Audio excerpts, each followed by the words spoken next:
Lensa 10 mm untuk kamera APS-C berarti lensa ini termasuk kategori ultra lebar, ekuivalen dengan 16 mm di format full frame. Sebenarnya apa sih asiknya lensa seperti ini?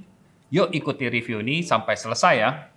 Meike membuat lensa 10 mm f2 ini untuk berbagai mount, Fujifilm X, Sony E-mount, Nikon Z-mount, dan juga Canon RF mount. Yang saya review kali ini adalah yang Fujifilm X mount dan saya uji di kamera Fujifilm X-S10 yang resolusinya 26 megapiksel. Secara desain, saya kagum dengan kualitas lensanya yang bahannya logam dan terasa sangat kokoh dan solid. Materialnya kesannya bagus banget dan manual focus ringnya itu cukup besar. Dan saya sendiri suka dengan tekstur diamondnya yang anti-slip. Aperture ringnya ini termasuk yang clickless. Nah, yang ini agak saya sayangkan karena resistensinya agak kurang. Jadi saat saya pakai, itu kadang-kadang bisa berubah tanpa sengaja. Oh ya, lensa ini manual fokus. Jadi adanya indikator jarak fokus dalam ukuran meter dan juga feet itu sangat membantu. Di bagian depan lensa, optiknya terlihat cembung. Dan juga bagian depannya itu jadi agak besar seperti corong ya. Desain seperti ini sebenarnya supaya lensa ini bisa kita langsung pasang filter, yaitu filter thread-nya itu 77 mm. Ya, istilahnya seperti built-in filter holder. Karena lensa-lensa ultralebar yang lain yang cembung biasanya harus pakai filter holder tambahan. Kalau ini sudah built-in, kita bisa langsung pasang filternya. Lensa ultralebar sering digunakan untuk foto pemandangan atau merekam video. Jadi bakalan banyak yang akan menggunakan filter di lensa ini. Jadi menurut saya desain seperti ini lebih praktis karena kita bisa langsung filter daripada harus pakai adapter lagi, filter holder dan sebagainya.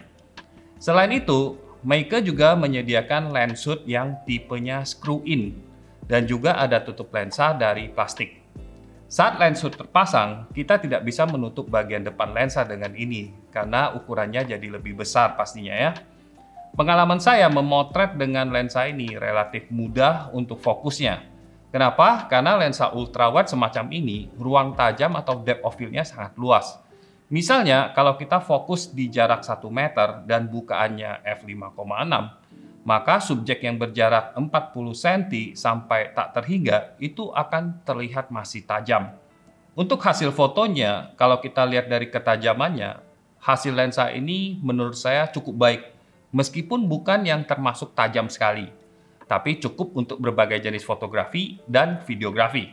Lensa ultralebar biasanya tidak terkenal untuk bokeh atau latar belakang blurnya. Lensa ini juga demikian. Meskipun bukaannya cukup besar ya, yaitu di f2, tapi ruang tajamnya itu sangat luas. Dan lensa ini juga tidak bisa fokus terlalu dekat, minimal 30 cm.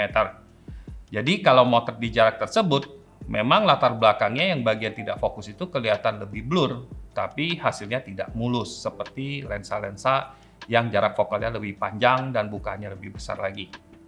Sebenarnya itu bukan jadi masalah, karena kalau kita memang ingin membuat latar belakang yang blur, yang mulus banget, yang bulat-bulat ya, itunya pastinya kita tidak akan memilih lensa ultrawide semacam ini.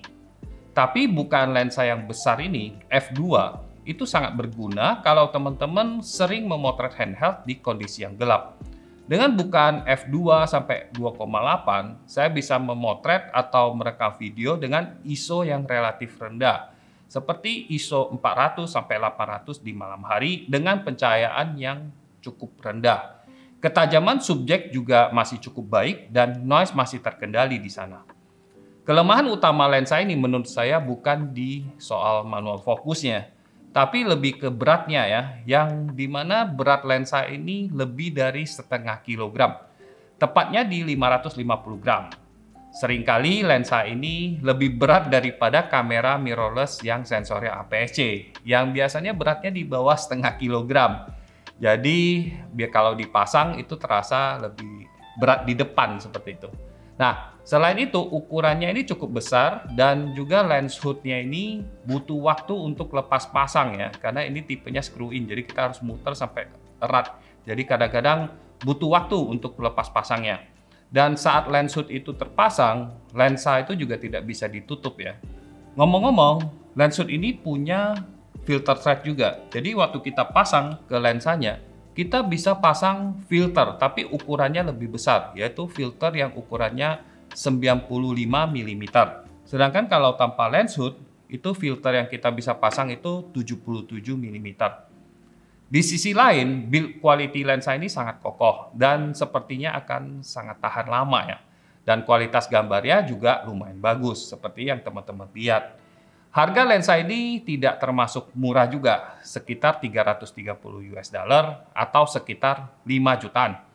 Tapi kalau kita bandingkan dengan lensa-lensa ultra lebar yang autofocus, apalagi yang buatan pabrikan kamera, lensa ini bisa dibilang sangat murah ya, hanya sekitar setengah harga lah kurang lebih ya dibandingkan dengan lensa yang autofocus. Selain itu, lensa yang autofocus biasanya bahannya dari plastik, jadi lebih ringkih daripada lensa ini dan mungkin daya tahannya juga tidak selama lensa ini.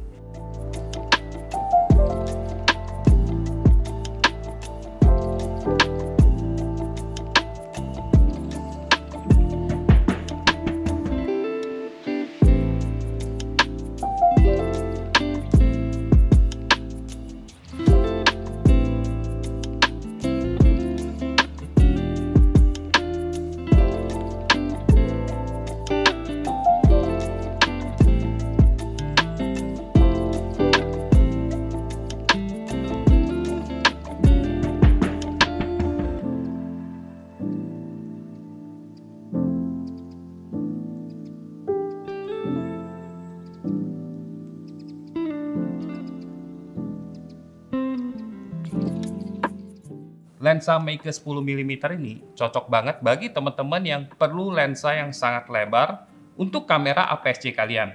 Entah itu buat foto pemandangan, atau landscape, arsitektur, interior, atau juga videografi, spesifiknya untuk vlogging. Karena untuk video, banyak kamera yang menerapkan cropping ya untuk mendapatkan FPS tinggi seperti 4K 60p atau untuk keperluan stabilization. Dengan lensa yang ultra lebar seperti ini, meskipun ada cropping di kameranya, tapi footage video kalian akan terlihat tetap lebar.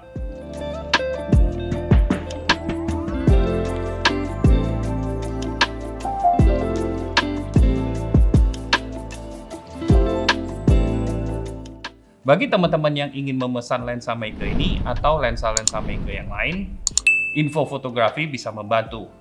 Cek deskripsi video di bawah ini untuk link pembeliannya dan sampai jumpa lagi di video review berikutnya. Oke? Bye-bye.